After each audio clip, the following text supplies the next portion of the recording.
treat me right, then I stick by your side. Take a look at me. Promises I know I made many times before. That girl, Bell Biv DeVoe, act like you know we came to party, get on the floor. And what year did Candy Girl come out? 1983. I went out last night. Something in your eyes is giving me a sign. Girl, you see that I got to call. You run, and you run. So let's have some fun, yeah. Ronnie, Rick and Mike, people come, people go.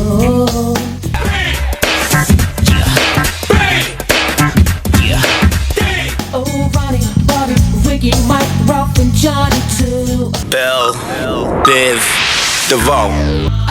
It's driving me out of my mind.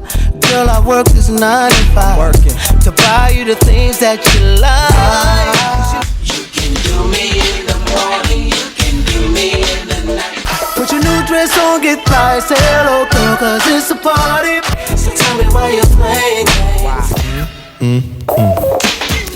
So before the Fresh Fest, y'all had a tour that Fat Boys was on, Run DMC was on. Bell Biv DeVoe was supposed to be a one-time side project, a quick spin-off from New Edition while the group figured things out, but instead, they changed R&B forever. Poison became an instant classic, their swag was unmatched, and they dominated the new Jack Swing era, proving they didn't need Bobby, Ralph, or Johnny to be successful. So why did everything really fall apart? Because behind all the flashy suits, the chart-topping hits, and the smooth choreography, Bell Biv DeVoe was hiding a secret. Why did they struggle to maintain their success after their first album? Why did Ricky Bell almost lose everything? And did the music industry push them out on purpose? Ricky Bell has finally spilled the truth on what really happened to BBD, and let me tell you, it's not what you think. This is the real story of Bell Biv DeVoe, the one the industry never wanted you to hear. Here's what most people get wrong about Bell Biv DeVoe. They assume BBD was just a quick spin-off from New Edition, a fun little side project that worked for a minute but was never built to last. But that couldn't be further from the truth. Bell Biv DeVoe wasn't an accident. It was a survival move. In the late 80s, New Edition was falling apart. Bobby Brown had already been kicked out, Ralph Tresvant was flirting with the idea of going solo, and Johnny Gill had just been added to the group. The label didn't know what to do next. And while all that chaos was happening, Jimmy Jam and Terry Lewis, who had just turned Janet Jackson into a superstar, came up with an idea. Take the guys who weren't getting lead vocals in New Edition, Ricky Bell, Michael Bivins, and Ronnie DeVoe, and give them their own lane. Instead of polished R&B ballads, they'd mix hip-hop with R&B, something nobody had done before. Instead of competing with Ralph and Johnny vocally, they'd focus on a swag-heavy, street-smart image. Instead of trying to be New Edition 2.0, they'd create an entirely new sound. This wasn't a side project. This was a reinvention. And then Poison dropped, and everything changed. The song exploded.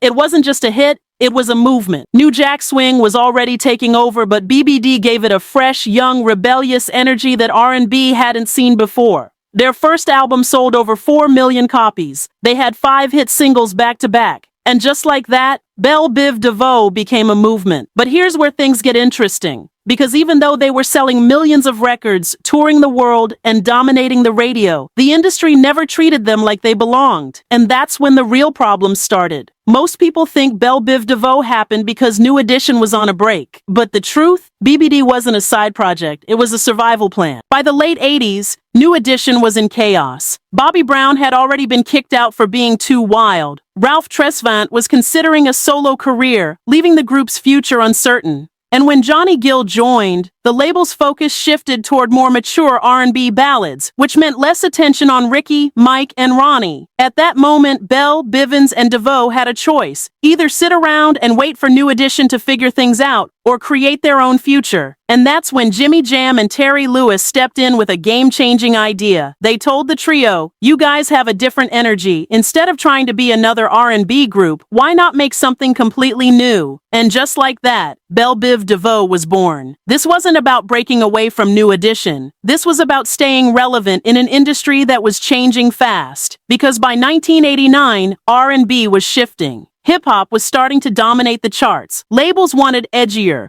more street-oriented acts instead of polished boy bands. Artists like Bobby Brown, Keith Sweat, and Guy were proving that New Jack Swing was the future. And that's exactly where BBD fit in. They weren't smooth R&B crooners like Ralph and Johnny. They weren't bad boy solo artists like Bobby. They were something new. A group that could rap, sing, dance, and bring hip-hop energy to R&B music. And then they recorded Poison, a song so different from anything on the radio that even their own label didn't know what to do with it. At first, executives hated the track. They thought the beat was too aggressive. They thought the lyrics were too raw. They didn't think people would take BBD seriously as artists. But when the song hit radio, it was an instant classic. And just like that, Biv DeVoe wasn't just another R&B group. They were the future of New Jack Swing. But success came with a price. Because after Poison blew up, BBD faced more pressure than ever. Could they repeat that success? Would the industry accept them as real artists, or just a one-hit wonder?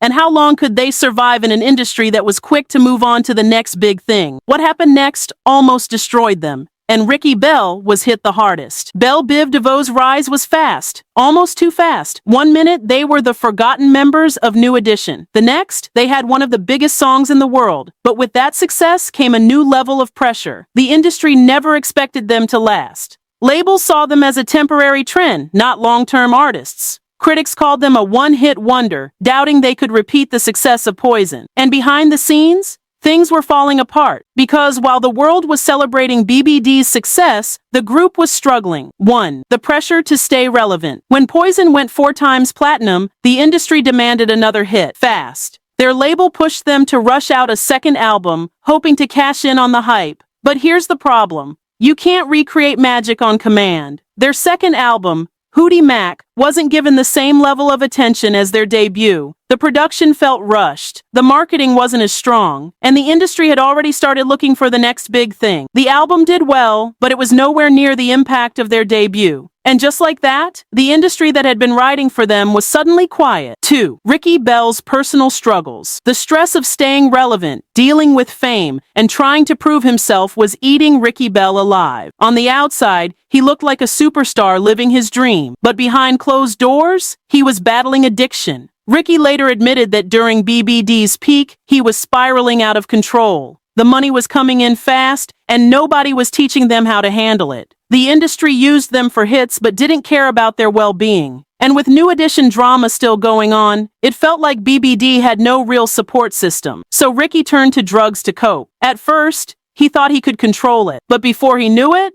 it was controlling him. And the worst part? Nobody in the industry cared enough to help. 3. The industry's loyalty is conditional. The same labels that made millions off BBD weren't invested in their long-term success. The industry did what it always does. It used them for as long as they were hot, then moved on. By the mid-90s, New Jack Swing was dying. Hip-hop and R&B were evolving. And BBD, a group that had once been ahead of the curve, was now struggling to keep up. Radio wasn't playing their new music. Their label stopped prioritizing them. And the world had already moved on to the next trend. For the first time since forming BBD, they were questioning if they still had a future in the game. And Ricky Bell, he was fighting for his life, because if things didn't change soon, he wouldn't survive. Here's the thing about the music industry. It doesn't care about longevity. It cares about what's trending right now. And if you're not the hottest act in the moment, you're disposable. And that's exactly what happened to Biv DeVoe. At the height of their success, the industry milked them for everything they were worth. But the moment the next big trend came along, they were left behind. 1. The death of New Jack Swing. By the mid-90s, New Jack Swing was fading fast. Hip-hop was evolving. R&B was shifting toward a smoother, more sultry sound with artists like Jodeci, Mary J. Blige, and Boyz II Men. And Biv DeVoe?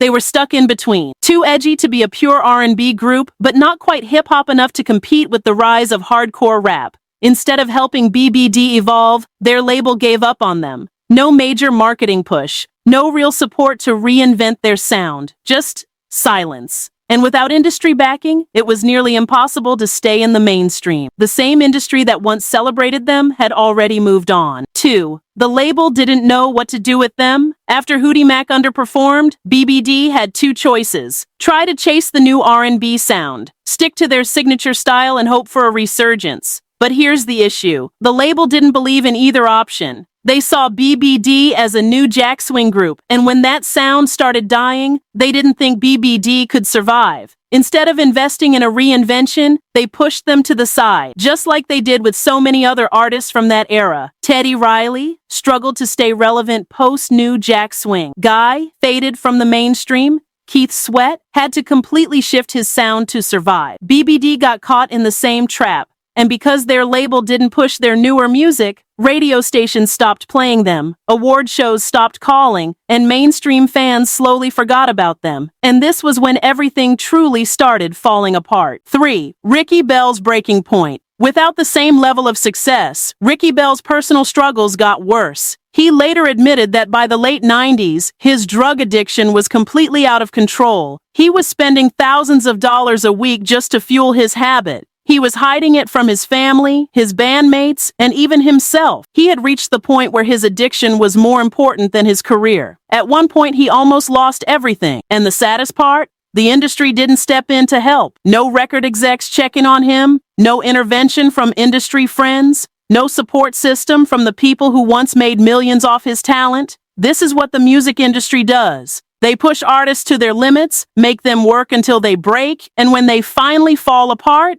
they move on to the next act. For BBD, the industry had already chosen their replacements. And if they didn't find a way to fight back, they were about to become another forgotten R&B act of the 90s. But what happened next? Nobody saw coming, because just when it seemed like BBD was finished, they did something the industry never expected. They made a comeback, on their own terms. By the late 90s, Ricky Bell was at rock bottom. Biv DeVoe was no longer the chart-topping group they once were. The industry had moved on, and his personal demons were consuming him. For years, Ricky hid his addiction, even from his closest friends and family. But behind closed doors, he was spiraling out of control. He was spending thousands of dollars a week on his drug habit. He was lying to his bandmates, pretending everything was fine. And at his worst, he was completely broke. Yes, Ricky Bell, a platinum-selling artist, was broke. How does that even happen? Because like so many artists before him, nobody taught him how to handle money. The industry had given him millions, but once the hits stopped, the money stopped too. And when you mix financial struggles with addiction, it's a deadly combination. Ricky admitted that at his lowest point, he didn't even care if he lived or died. And that's when he finally hit his breaking point. 1. The wake-up call that saved his life. Ricky's addiction wasn't just destroying his career, it was destroying his marriage. His wife, Amy Correa Bell, had stood by him through everything, but she was running out of options. One night, after another dangerous spiral, Amy gave him an ultimatum. Either you get help or I'm gone. That was the moment everything changed, because Ricky realized if he didn't fight for his life now, he wouldn't have a life to fight for. So he did something most addicts never get the chance to do. He chose to heal. He checked into rehab. He faced the pain he had been running from. And for the first time in years, he found clarity. But here's the most powerful part of Ricky's redemption story. He didn't just recover, he came back stronger than ever. 2. Rebuilding Biv DeVoe. From the ground up, while Ricky was healing, Biv DeVoe was at a crossroads. The industry had written them off. They weren't getting radio play, record deals, or major tours. But instead of giving up, they went back to what made them legends in the first place. They stopped chasing industry trends and focused on their core fan base. They embraced their legacy instead of trying to reinvent themselves. They hit the road, performing at every show they could, big or small. And slowly but surely, something amazing happened. The fans never left. People still loved BBD. People still wanted to hear their music. People still showed up to their concerts. And when social media took off, a new generation of fans discovered their music. Poison was being played at parties like it never aged. Their influence on hip-hop and R&B was being recognized more than ever. And suddenly, the industry that had ignored them had no choice but to pay attention again. Biv DeVoe was back, and this time, they were in control. 3. Ricky Bell's message to those struggling today. Ricky Bell is more than just a survivor. He's an inspiration. He openly talks about his battle with addiction so others don't feel alone. He uses his platform to raise awareness about mental health in the music industry. And most importantly, he's still doing what he loves. Because after everything, the rise, the fall, the struggles, the pain, Ricky Bell is still here. Biv DeVoe is still here. And the industry, they finally had to give them their respect. But what happened next? Nobody saw coming. Because in 2017, Biv DeVoe did the impossible. They dropped a new album, and it worked. Most groups from the 90s don't get a second chance. Once the industry moves on, it's over. But Biv DeVoe, they defied the odds. After years of being ignored, doubted, and nearly erased from the industry, BBD did something no one saw coming. They made a comeback. 1. The return of Biv DeVoe. In 2017, Biv DeVoe dropped 3 Stripes, their first album in 16 years. Now let's be real, most comeback albums from old school artists don't work. The sound is outdated. The industry doesn't care. Fans only want to hear the classics. But 3 Stripes? It was different. It debuted at #1 on the iTunes R&B charts. It featured collaborations with SWV, Boyz II Men, and Dougie Fresh. It was a mix of classic new jack swing with a fresh modern twist. And just like that, BBD proved they still had it. They weren't just writing nostalgia, they were showing the world that their sound was timeless. But the album was just the beginning. 2. The New Edition BET biopic changed everything. While Biv DeVoe was making their comeback, something else was happening behind the scenes. In 2017, BET dropped the New Edition story, a 3-night biopic about the rise, fall, and drama of New Edition. And this wasn't just any biopic, it was a cultural event. It pulled in over 29 million viewers, making it one of BET's most successful projects ever. It reintroduced New Edition to a whole new generation. It reminded people that Biv DeVoe wasn't just a spin-off group, they were legends. After the biopic aired, everything changed. BBD's music was back on the charts, they were booked on major talk shows. They started getting the respect they always deserved. And suddenly, the industry had to acknowledge them again. 3. The legacy act that's still selling out. Shows, instead of chasing mainstream industry success, BBD took full control of their career. They realized that they didn't need radio play or label deals to win. They had something even more powerful, loyal fans. So they went back to their roots. They started touring nonstop. They took control of their brand. They built a lane for themselves as one of R&B's most respected legacy acts. And guess what? It worked. To this day, Biv DeVoe is still performing, still selling out shows, and still proving they belong in the conversation of R&B greatness. The industry tried to write them off, but BBD did what they've always done. They reinvented themselves and kept moving. And now, their legacy is stronger than ever. Biv DeVoe's story isn't just about music. It's about resilience. It's about survival. It's about beating an industry designed to forget you. They were never supposed to last. They were told they were just the background guys from New Edition. The industry saw them as a trend that wouldn't last past the 90s. And when new jack swing started fading, they were expected to disappear with it.